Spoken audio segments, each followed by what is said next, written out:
할렐루야. 오늘도 새벽 아침을 깨워서 성전에 나와서 또 영상으로 주님 앞에 나온 우리 갈릴리 가족 여러분들께 주님의 은혜와 평강이 함께 하시기를 소망합니다. 오늘 본문은 너무나도 유명한 말씀 중에 한 부분이죠.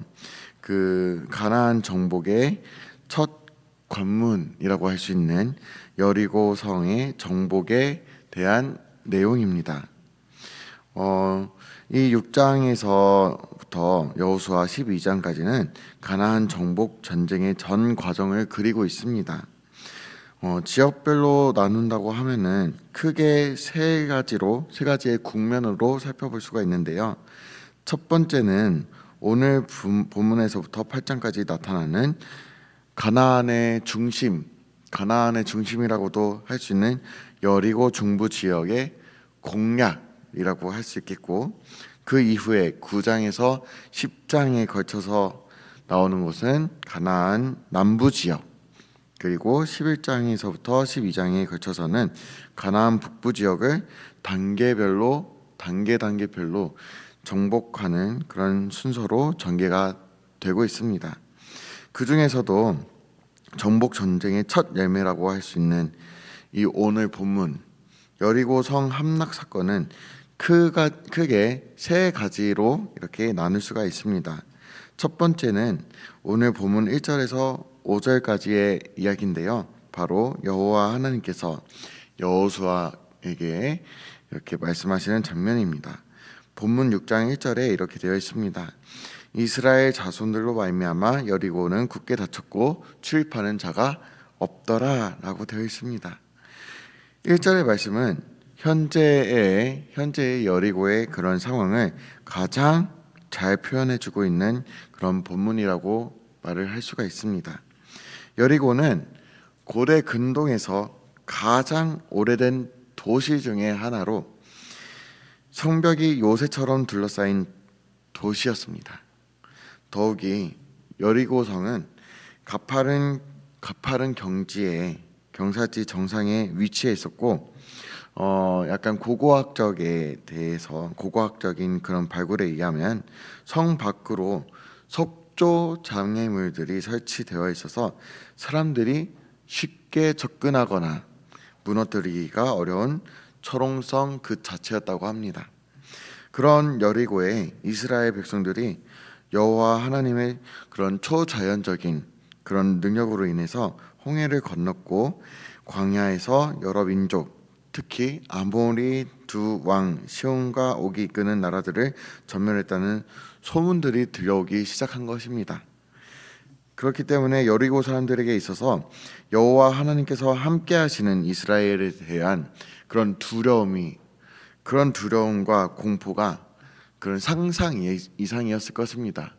소문으로 들리기에 벌써 두 왕을 이렇게 쳤을 정도의 그런 센 민족이 들어온다고 하니까 공포의 대상이었을 거예요. 그 탓에 철저하게 외부와 연결될 수 있는 그런 성의 모든 문들을 봉쇄하고 굳건히 성을 지키는데 그런 전념을 했을 것입니다. 그 결과 여리고는 삼엄한 그런 경계 속에서 성문이 굳게 닫혔으며 출입하는 자가 없었다는 것은 어쩌면 너무나도 당연한 그런 결과라고도 할 수가 있겠죠. 반면에 이스라엘 백성들의 입장에서 보면 철옹성 같은 그런 성을 함락하기 위해서는 성벽을 기어 올라가야 하는 그런 부담이 클 수밖에 없었습니다. 그럴 경우에 이렇게 가파른 그런 성벽을 오를 경우에 사상자가 속출하는 것은 불볼 듯 뻔한 그런 상황이라고 생각을 할 수도 있었겠고, 백성들의 그런 심적인 부담은 상당히 컸을 것입니다. 그럴 경우 결코 어떤 쪽도 편한 상태는 아니었던 것으로 보이죠. 그런데 그때 여호와 하나님께서 여호수아에게 이렇게 말씀을 하셨어요. 2절에 함께 읽도록 하겠습니다. 여호수아 6장 2절 함께 화면을 보면서 읽도록 하겠습니다. 여호와께서 여호수아에게 이르시되 보라 내가 여리고와 그 왕과 용사들을 내 손에 넘겨 주었으니 라고. 아멘. 이렇게 되어 있습니다. 여기에서 주다라고 이렇게 나와 있죠. 주었다라고 이렇게 나와 있는데, 이 주다라는 그 뜻의 히브리어 원어는 나타티라고 합니다. 이것은 선물 혹은 보상이라는 의미가 들어가 있고요. 또 그와 함께 축복, 동정 등을 베푼다라고도 해석을 할 수가 있습니다. 그런데 이게 완료형이란 말이죠. 주고 있다가 아니라 주었다라고 완료형으로 나와 있습니다. 완료형이란 주지의 그런 사실대로 현재의 어떤 행동이 이미 완료되었다는 그런 것을 의미하는 것으로, 아직 이스라엘이 여리고 성에 들어가지도 않은 그런 상황에서 하나님께서 그 성의 지배권을 이미 백성들에게 주었다는 사실을 전하고 계시는 것이라고 볼 수가 있습니다. 우리는 여기서 믿음에 대해서 다시 한번 생각해 볼 필요가 있습니다. 하나님께서 우리에게 요구하는 그런 믿음, 요구하는 그런 그 믿음은 모든 것이 상황 종료가 된 것을 보고 믿으라고 하는 것이 아닙니다. 모든 상황들이 끝난 다음에 믿으라고 하는 것이 아니라는 것입니다. 오히려 아직은 아무것도 없을지라도, 아직은 아무 일도 일어나지 않았을지라도 하나님의 말씀을 신뢰하고 하나님을 믿고 따르라는 것입니다. 아직 전쟁도 하지 않았음에도 불구하고 이미 우리에게 넘겨주셨음을 받아들이고 믿으라는 것이죠. 이것이 하나님께서 우리에게 요구하시는 그런 믿음이요, 세상이 모르는 믿음이란 그런 세계의 비밀입니다. 하나님께서는 이 믿음을 더욱 구체화시켜 주시기 위해서 여호수아에게 3절로 5절에 걸쳐서 행동 수칙을 명확하게 말씀해 주시고 있습니다. 3절로 5절에 그렇게 되어 있습니다. 하루에 한 번씩 엿새 동안 성 주위를 돌아라. 순양불 나팔 7개를 든 제사장 7명이 언약궤 앞에 서서 걸어라. 이레째 되는 날에는 제사장들이 나팔을 부는 동안 성을 7번 돌고, 그리고 제사장들이 순양불 나팔을 한 번 길게 불면 모두 큰 함성을 질러라. 그리하면 성벽이 무너질 것이요 그때에 일제히 진격하라 라고 하신 것이었죠. 그와 같은 하나님의 명령에 대해서 오늘 본문의 두 번째로 해당되는 그런 6절로 21절에서는 여호수아와 이스라엘 백성들이 철저하게 실행하고 있는 그런 장면이 나오고 있습니다.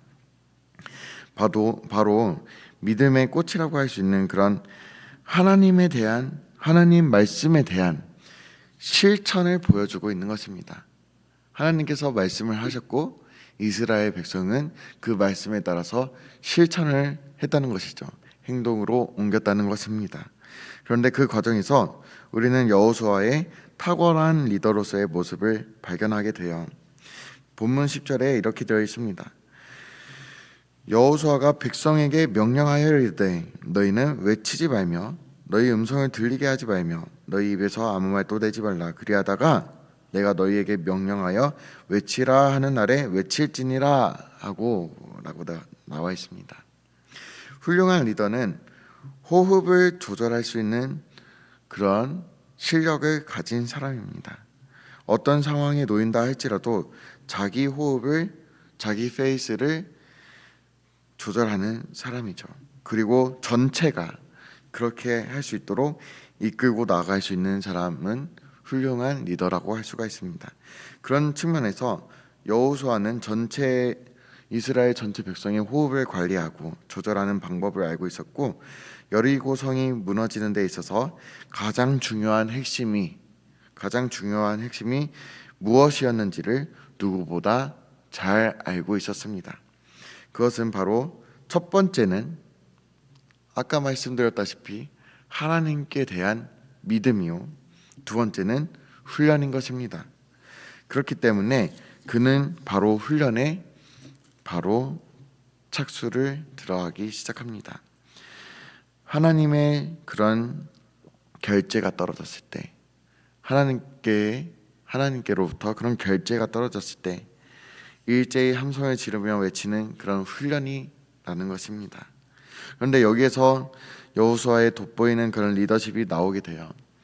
그는 바로 첫째 날부터 차근차근 세심하게 섬세하게 그 훈련을 준비하면서 결전의 그 날을 준비했었다는 것입니다. 준비하고 기다렸다는 것이죠. 먼저 행동하지 않았다는 것입니다. 준비하고 기다리고, 그리고 마침내 당일 7일째 되는 아침에 허둥지둥 백성들의 호흡을 맞추는 것이 아니라 첫째 날부터 백성들을 가르치고 독려하면서 모든 백성들이 한 목소리를 낼 수 있도록 맞춰 나갔다는 것이죠.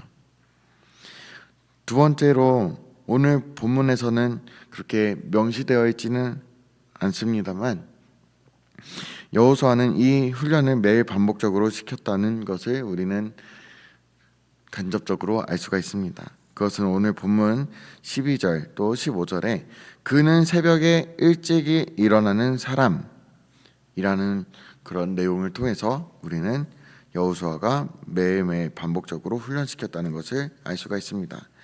여기에서 일찍 일어난다라는 그 표현, 이 표현을 히브리어로 보면 와야시켐이라고 할 수 있는데, 여기에서 기본형 수학함은 단지 아침에 일찍이 일어난다는 그런 의미만 담겨져 있는 것이 아닙니다. 여기 안에는 근면, 지속성, 열망이라는 뜻을 갖고 있습니다.